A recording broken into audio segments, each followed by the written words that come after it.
નમસ્કાર. ભક્તિ વિશેષ કાર્યક્રમની અંદર હું આચાર્ય દુર્ગાપ્રસાદ શાસ્ત્રી આપ સૌનું સ્વાગત કરું છું. અહીં આપણે વિવિધ દિવસની વાતો કરીએ છીએ, સાથે સાથે તમારા મનની વાતો હોય, તમને કયા દેવતાની આરાધના કરવી જોઈએ. આપણા શાસ્ત્રોમાં બધા જુદા જુદા દિવસો આપેલા છે. એ દિવસોનું શું છે મહત્વ, શા માટે દિવસ પ્રમાણે આપણે કામ કરવું જોઈએ, આ તમામ વસ્તુઓની ચર્ચા આપણે આ કાર્યક્રમમાં કરતા હોઈએ છીએ. આજે તમને જે મેઇન ચર્ચા થશે તો સપ્તાહનો પહેલો દિવસ એટલે રવિવાર. રવિવાર એટલે સૂર્યવાર, એને ઇંગ્લિશમાં સન્ડે કહે છે. સન એટલે સૂર્ય અને ડે એટલે દિવસ, સૂર્ય દિવસ. અને આ રવિવાર ને હિન્દીમાં ઇતવાર કહે છે. આ દિવસ ભગવાન સૂર્યને સમર્પિત છે. સૂર્ય એ સ્વયં પ્રકાશિત ગ્રહ છે. એકચ્યુઅલી એને વિજ્ઞાનના લોકો તારા કહે છે, અમે લોકો એને ગ્રહ કહીએ છીએ. પણ એ સ્ટાર છે. સ્ટાર એટલા માટે કે જે મહત્વનો હોય, હેડ હોય, પાવર હોય, અને એને ગ્રહમંડળની અંદર રાજાની પદવી મળેલી છે. એટલે સૂર્ય રાજા છે, અને રાજા હંમેશા સ્ટાર હોય એટલે કે એ ચમકતો હોય. એટલે ભગવાન સૂર્ય જે છે એ ચમકતા દેવ છે. પહેલા આપણે એને વંદન કરી લઈએ. ઓમ ચપા કુસુમ સંકાસમ કાશ્યપેયમ મહાદુતિમ તમો હરિસર્પાપઘ્નમ પ્રણતોષ્મિ દિવાકરમ. ભગવાનના ચરણોમાં વંદન કરી અને આપણે આજે જોઈએ કે કેવું રહેશે રવિવારનો મહત્વ. ખાસ કરીને કાશ્યપેયમ મહાદુતિમ એટલે કશ્યપના પુત્ર તરીકે સૂર્યને ઓળખાય છે. કારણ કે દેવતાઓ જે છે એ દિતિમાંથી ઉત્પન્ન થયા. એટલે દિતિ એ અદિતિમાંથી ઉત્પન્ન થયા. એટલે અદિતિ એટલે દેવતાઓ. એ ભગવાન સૂર્ય. સૂર્યને બે પુત્રો છે, યમરાજ અને શનિ મહારાજ. યમી નામની એમની પુત્રી છે, એમને ધર્મરાજ પણ કહેવામાં આવે છે. ભગવાન સૂર્ય જે છે એ આત્મતત્વનો દેવતા છે. સૂર્ય આત્મા જગતસ્થતુશ્ચ. સૂર્ય જે છે એ જગતનો આત્મા કહેવાય છે. જગતનો આત્મા એટલે શા માટે સૂર્ય જગતનો આત્મા? તો મિત્રો, આપણે ભોજન તો લઈએ છીએ બધા, અને જે તમે ભોજન લો છો એ શેમાંથી બને? અન્ન ઉત્પન્ન થાય તો બને. તો એ અન્ન કોણ ખાય? આપણે. અન્ન શું ખાય છે? અંગાર વાયુમાંથી સૂર્યપ્રકાશના હાજરીમાં એ પોતાનો સ્ટાર્ચ બનાવે છે અને ઓક્સિજન છૂટો કરે છે. ઓક્સિજન છૂટો કરે એટલે પ્રાણ સંસારમાં આવે અને આપણે ઓક્સિજનનો ઉપયોગ કરીએ છીએ. આપણને બધાને ખબર જ છે કે જો કોરોનામાં ઓક્સિજન નહોતું એટલે શું દશા થઈ. એટલે એ ઓક્સિજન ખરેખર કોના પ્રતાપે મળે છે? ભગવાન સૂર્યના પ્રતાપે. માટે ભગવાન સૂર્ય એ આત્મા જગતસ્થતુષ છે. એ આત્માનો કારક છે, તમારી આત્માની રક્ષાનો કારક છે. અને એ રાજાનું કામ એટલા માટે કરે છે, પાલન કરે છે, માટે એને નારાયણ કહેવાય છે. દ્વાદશ આદિત્યા એવું કહેલું છે કે 12 આદિત્ય છે. આપણે તો એક જ આદિત્યને ઓળખીએ છીએ. તો એ દ્વાદશ આદિત્ય, 12 આદિત્યની વાત છે એટલે કલ્પના છે. એનો અર્થ કે 12 આદિત્ય હશે. વૈજ્ઞાનિકોએ બીજાના ગ્રહોની શોધ તો કરી છે. એ લોકો એવું કહી રહ્યા છે કે હજી બીજી પૃથ્વી પણ છે. તો હશે, આપણે માનીએ છીએ. કારણ કે 7 પાતાલ છે. તલ, તલાતલ, રસાતલ, સુતલ, વિતલ, આ બધા એના તલ આપેલા જ છે. એટલે 100% 7ની સંખ્યા ક્યાંક તો હશે જ. દેખાતી નથી એ આપણો વિષય છે. એટલે આ જે પરિસ્થિતિ બને છે તો સૂર્ય મહારાજ જગતને આત્માનું કામ કરે છે. માટે સૂર્ય મહત્વનો ગ્રહ છે. નારાયણ એને એટલા માટે કહેવાય કે પ્રકાશના સંશ્લેષણની ક્રિયામાંથી જગતને બચાવવાનું કામ કરે છે. વનસ્પતિને એનો ખોરાક પૂરો પાડે છે અને એ વનસ્પતિ આપણા ખાવામાં કામમાં આવે છે. એટલે કે અન્ન એવ બ્રહ્મ, અને એ બ્રહ્મ અન્ન પેદા કરે છે, તમારું રક્ષણ કરવા માટે અનાજ આપે છે. માટે પણ એ નારાયણ છે, કારણ કે નારાયણનું કામ પાલન કરવા માટે સોંપેલું છે. અહીં એક બીજી વાત આવે આપણી પાસે કે સૂર્યને સવિતા પણ કહેવાય છે. સવિતા એટલે કે જે ગાયત્રી તમે મંત્ર જપો છો એનું પણ પ્રારૂપ ભગવાન સૂર્યમાં જોવાય છે. એટલે સવિતાને પણ, સૂર્યને સવિતા પણ કહેવાય છે. એને મંત્ર, બીજો એક મંત્ર છે મિત્રો, આ કૃષ્ણેન રચસા વર્તમાનો નિવેશન નમ્રતસ્ય ચ રથીન સવિતા. એટલે ભગવાન રથ પર બેસીને જ્યારે એ ચાલે છે, 7 ઘોડાઓ છે એવું કહે છે લોકો. 7 ઘોડાનો મતલબ શું? 7 ઘોડાનો મતલબ છે તમારું મન. જે આપણે મૂલાધાર ચક્રથી લઈને સ્વાધિષ્ઠાન અનાહત તમામ ચક્રોની વાત કરીએ છીએ, એ જ એના 7 ઘોડાઓ છે. એના પર અરુણ બેઠો છે. અરુણનો અર્થ થાય છે આત્મા. એ આત્મા એના ઉપર બેસીને એમનો રથ ચલાવી રહી છે, હંકારી રહ્યો છે. અને આખા પૃથ્વીની પ્રદક્ષિણા એ વારંવાર કરતા હોય છે. પણ એવું નથી, પૃથ્વી એમની પ્રદક્ષિણા કરે છે. પૃથ્વી ઉપર રાત અને દિવસ થવાનું કામ છે. પૃથ્વીનું જે 65 ડિગ્રીમાં નમેલી છે, સૂર્યની સામે આવે એટલે દિવસ હોય, સૂર્યની પાછળ જાય એટલે રાત પડે. પૃથ્વીમાં અહીંયા દિવસ છે તો બીજી જગ્યાએ રાત હશે, પણ સૂર્ય કોઈ દિવસ અસ્ત પામતા નથી. આપણી એક માન્યતા છે. આપણે કહી ભાઈ જો સૂર્યાસ્ત પછી કામ કરશો નહીં, પણ સૂર્યાસ્ત તો થતો જ નથી ભાઈ. ખરી ભાષામાં જો તમે જુઓ તો સૂર્ય કોઈ દિવસ થાકતો જ નથી. સૂર્યને રાત થતી જ નથી કોઈ દિવસ.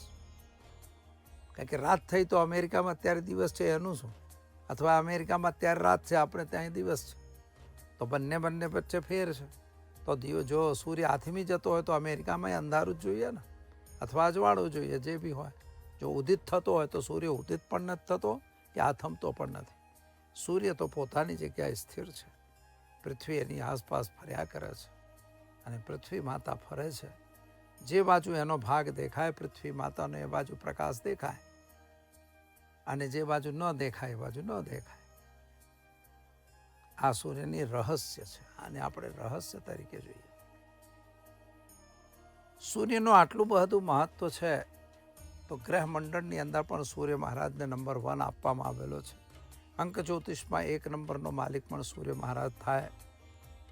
અને ગ્રહોની અંદર સૂર્ય મહારાજની વાત કરીએ તો સિંહ રાશિનો એને માલિક ગણાય છે.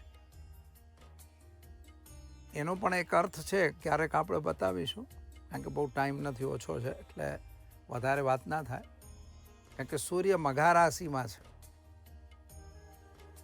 મઘા એનું નક્ષત્ર જે છે ને એ સૂર્યનું નક્ષત્ર કહેવાય, જે કેતુનું કહેવાય.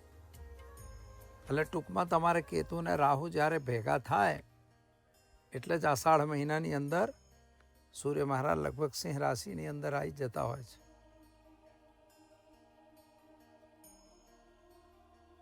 તમે એટલે કાં તો મેષ રાશિમાં આવી જાય. એટલે એવી વખતે આવે ક્યારે રાહુ કેતુ લાગતા હોય એટલે આરદ્રા નક્ષત્ર લાગે, અને આરદ્રાનો માલિક જે છે એ રાહુ થાય.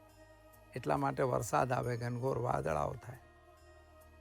જો કે ગ્લોબલ વોર્મિંગના લીધે આ બધું બદલાઈ ગયું છે, પણ થાય જ, આ નિયમ છે. તો આ બધું સિદ્ધાંતિક વસ્તુની વાત છે ભાઈ. હવે આપણે તમારા બોડીની અંદર જો ચર્મ રોગની વાત આવે, કોઈ ચામડીનો રોગ થતો હોય, કોઈને ખસ હોય, લુખસ હોય, કે પછી હાડકા સંબંધી બીમારી હોય, લોકો ડૉક્ટરો આજે બી તમે ભણતા હો ત્યારે બી તમને એવું કીધું હોય કે સૂર્યના પ્રકાશનો તડકો લેવો જોઈએ. 1-2 કલાક કુમળા તડકામાં ઊભું રહેવાનું, બેસવાનું, કપડાં વગર બેસવાનું. એટલે શરીર ઉઘાડું હોય તો તમારે ત્યાં સૂર્યના પ્રકાશના કિરણો એ તમને વિટામિન ડી આપે છે. વિટામિન ડી એટલે હાડકા માટેની બીમારી હોય તો એમાં રાહત મળે. તો આ સૂર્ય મહારાજનો પ્રભાવ છે. પણ જ્યોતિષ પ્રમાણે એને જો સૂર્ય મહારાજની દ્રષ્ટિ છઠ્ઠે પડતી હોય તો ચર્મરોગની સંભાવના બને, હાડકા સંબંધી નાની મોટી પ્રોબ્લેમ આવે, એટલે રક્ત વિકાર પણ એને કહી શકાય. જો એ મંગળ સાથે ક્યાંક કનેક્ટ થઈ જાય તો રક્ત વિકાર પણ થાય. મેષ રાશિમાં સૂર્ય હંમેશા ઉચ્ચનો ગણાય છે. મેષ રાશિ એટલે મંગળનું માલિક ગણાય, પણ ત્યાં એ સૂર્ય ઉચ્ચનો ગણાય. તો ખરેખર સૂર્ય મહારાજ એ જગતની રક્ષા કરવા માટે જ કદાચ આપણને દેખાય છે. હવે બીજી વાત પર આપણે મૂળ વાત પર આવીએ, કારણ કે આ તો બધી વાતો ચાલતી જ રહેશે. પણ મૂળ વાતની વાત કરીએ તો સૂર્યને નારાયણ તરીકે ઓળખવામાં આવે છે. ઓમ રીમ નમો સૂર્યાય સહસ્ત્રકિરણાય રીમ ઓમ નમઃ. આ મંત્રનો પ્રયોગ કરો તમે મિત્રો, નાહી ધોઈ અને માથું તમારું પલળેલું રહે. આ ખાસ ધ્યાન રાખજો. હવે માન લો કે દીકરીઓ નાહતી નથી, નાહે ખરી પણ માથું રોજ ના ધોવે, તો એ રોજ ન ધોતા હોય તો કંઈ નહીં, હાથમાં પાણી લગાવી માથા પર દીકરીઓએ લગાવી લેવું, એટલે થોડું તમારું વાળ એમ કે લાગે કે પલળેલું છે. પલળેલા વાળે આ મંત્રનો જાપ તમારે કરવો જોઈએ. પૂર્વ દિશાની તરફ ઊભા રહીને કરવો જોઈએ. જો તમે એ રીતે કરો છો તો તમને મેધાવી શક્તિ પ્રાપ્ત થાય છે, એટલે કે બુદ્ધિમત્તાની પ્રાપ્તિ થાય છે. તમારો આત્મા પવિત્ર બને છે.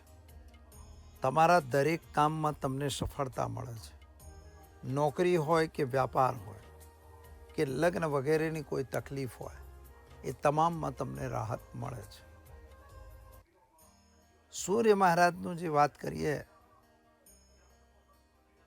તો તુલા રાશિમાં સૂર્ય નીચનો થઈ જાય છે, એટલે શુક્રના રાશિમાં સૂર્ય મહારાજ નીચના થઈ જાય છે. સૂર્ય મહારાજની સ્થિતિ તમારી કુંડળીમાં ક્યાં છે એના પ્રમાણે બધો નિર્ણય લઈ શકાય. સપોઝ લગ્ન સ્થાનમાં હોય અને ઉચ્ચનો હોય તો વ્યક્તિ ક્રોધી હોય, ટેપ્લોમેટ હોય અને પોતાનું કહેવું કરાવનાર હોય. બીજા ભાવની અંદર તો આર્થિક રીતે મજબૂત અને સક્ષમ હોય. ત્રીજા ભાવમાં હોય તો પોતે પરાક્રમી હોય અને સરકારી યોગ નોકરીનો બનતો હોય. પહેલા ભાવમાં પણ સરકારી યોગ બને છે. ચોથા ભાવની અંદર હોય તો માતાને થોડું કષ્ટ જરૂર હોય, જમીન મકાન સંબંધી થોડીક જે પીડાઓ હોય, સરકારથી એને લાભ પ્રાપ્ત થાય અને જોબ કે ધંધામાં એને સફળતા મળે. પાંચમા ભાવ હોય તો પુત્રની પ્રાપ્તિ થાય અને પુત્રની સંતાન જે હોય એની સાથે થોડું મતાંતર અવશ્ય હોય. કન્યા રાશિની અંદર એટલે કે છઠ્ઠા ભાવની અંદર જો સૂર્ય મહારાજ હોય, રાશિ ગમે તો હોય, આપણે રાશિની વાત નથી કરતા, તો છઠ્ઠા ભાવમાં જો સૂર્ય મહારાજ હોય તો સામાન્ય તમારા શારીરિક બીમારી, ચર્મ રોગ વગેરેની વાત કરીએ એવી થાય. સાતમા ભાવમાં હોય તો પતિ પત્ની વચ્ચે ક્લેશ રહે અથવા પતિ પત્નીમાં તકરાર ઊભી રહે. જો એકલો હોય તો બિલકુલ થાય, છૂટું બી થાય, આમાં કોઈ બેમત નથી.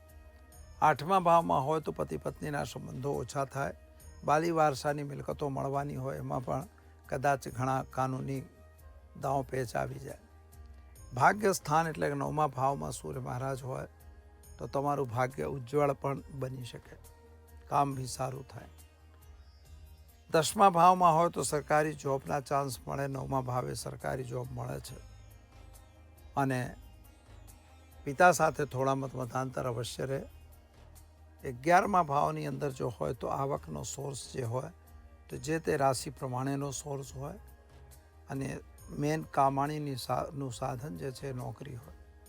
12મા ભાવમાં પડ્યો હોય તો તમારો ખર્ચનું પ્રમાણ ખૂબ વધે. રાજાશાહી ઠાઠવાઠથી તમે રહો, મોજ શોખની વસ્તુઓમાં ખર્ચો થાય. આ સિમ્પલ આ મેં તમને બતાવ્યું. આપણે રાશિફળમાં તો બધી વાત કરતા જોઈએ છે. એટલે આ રીતે સૂર્ય મહારાજનું સિમ્પલ ફળ હોય. સૂર્ય કદાચ નીચનો હોય તો શું કરવું? તો એની વસ્તુઓનું દાન આપો. સૂર્યની વસ્તુમાં તાંબાને પણ લેવાય છે. સૂર્યની વસ્તુમાં મસૂરની દાળ આવે, ઘી આવે, ગોળ પણ આપણે અપાવીએ છીએ. અને સાથે સાથે સોનું આવે. પછી માણેક નામનો રત્ન આવે, એ રૂબી કહેવાય છે. લાલ કલર અને ગુલાબી કલરનું હોય છે અને સહેજ રેડ કલર પણ આવે છે. બહુ લાલ નહીં, લાલ તો મૂંગો આવે, પણ આ પણ થોડો લાલ હોય. એટલે આ રીતે એની ધાતુ છે. 5 સોનાની ધાતુ કહેવાય છે. અને તાંબુ પણ ઘણી વખત લોકો આપતા હોય છે. જો કે તાંબુ ખરેખર તો મંગળની ધાતુ છે, પણ છતાંય આપી શકાય છે. અને એનું દાન આપવું જોઈએ. એટલે એના વસ્ત્રો જુઓ તમે, કોઈ દિવસ ઘણી વખત લોકો બધું લખી આપે કે આટલી વસ્તુ દાનમાં આપી દો, તો એના દાન વિશેની વાત પછી કોઈક વખત કરીશું આપણે. એટલે દાન એની જે વસ્તુ આપવી હોય તો લાલ કલરની વસ્તુઓ હોય. કપડાં એક આપી દેવાના લાલ ટાઈપના, વસ્ત્ર આપવાનું, ઉપવસ્ત્ર આપવાનું, સાથે થાળી આપવાની સોનાની નહીં, આપણે પિત્તળ તાંબાની કોઈ બી આપી શકો છો. એટલે આપણી કેપેસિટી પ્રમાણે હાલવાનું. અને ખાસ કરીને સૂર્યના ધ્યાન કરવાના, જપ કરવાના અને અથવા તો કરાવવાના. એની જપ સંખ્યા 7000 હોય છે. અને કલો ગુણો ચતુર્પ્રોક્તમ એટલે કળિયુગની અંદર આપણે 4 ગણો જપ કરવું જોઈએ. એટલે 28000 જપ કરવાના. હવન આહુતિ આપી શકાય છે. તો દર્શક મિત્રો, આ રીતે આપણે ભગવાન સૂર્યનું પૂજનની અંદર 7 સોમવારનો વ્રત પણ હોય છે, જેને સંતાન માટે લોકો કરતા હોય છે. સપ્તમીના દિવસે સૂર્ય મહારાજનો જન્મ માનવામાં આવે છે. એટલે સપ્તમી રવિવારના દિવસે હોય એ દિવસથી આ વ્રત શરૂ કરવામાં આવે છે. જ્યારે કોઈને કોઢ કે એવી કોઈ બીમારી હોય મોટી, તો એનો ઉપયોગ તમારે શું કરવો, એ રવિવારે તમારે વ્રત રાખવું જોઈએ.